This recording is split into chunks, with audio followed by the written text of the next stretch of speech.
Oke, bismillahirrahmanirrahim. Assalamualaikum warahmatullahi wabarakatuh. Ini perkenalkan saya Sarah Ayu, perwakilan dari kelompok 1, yang dimana kami di sini mengangkat terkait analisis buku teks dengan ilustrasi pertanyaan. Yang pertama, ilustrasi mana yang sering digunakan? Pada poin pertama, yaitu pada sumber belajar, ilustrasi yang sering digunakan adalah tidak menjadikan satu-satunya sumber belajar dari buku teks dan mengembangkan bahan ajar sesuai dengan sumber belajar yang digunakan.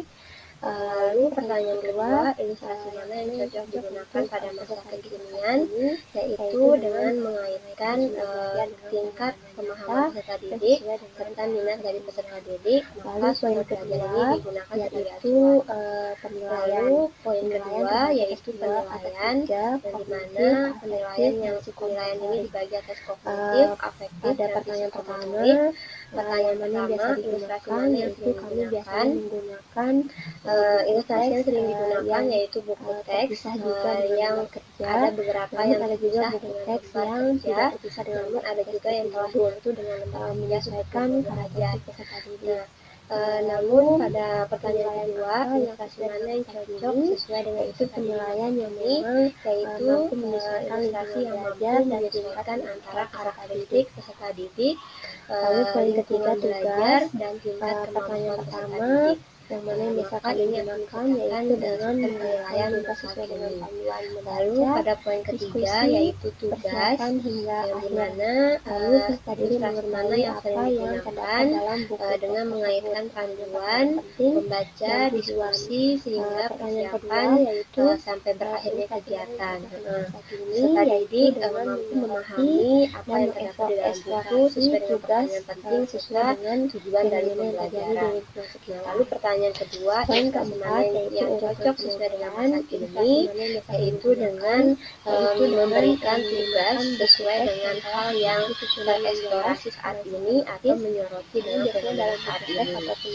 Lalu poin keempat yaitu urutan pelajaran secara bertahap seperti yang dimana ilustrasi mana yang sering digunakan yaitu materi yang dijabarkan telah tersusun secara sistematis yang sesuai dengan konteks kekinian, yaitu dengan materi itu telah mengaitkan subtema atau subpengertian, terus faktor penyebab, permasalahan sosial, dan lain sebagainya itu telah pada fenomena yang biasanya digunakan.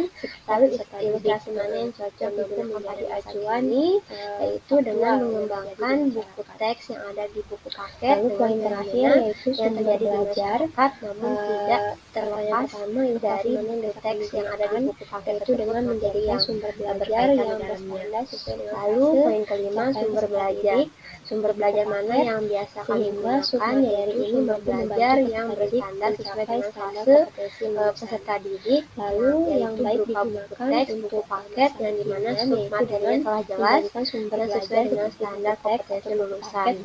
Lalu yang cocok digunakan pada masa kini yaitu tetap menjadikan buku teks sebagai acuan dasar materi, namun dapat dikonversikan dengan mengaitkan gaya belajar dan tingkat kemajuan jurnal, website, dan disesuaikan dengan minat, gaya belajar, serta tingkat kemampuan siswa sehingga akan mampu menciptakan referensi sumber belajar yang variasi. Kami sudah presentasi, mungkin hanya itu saja. Terima kasih.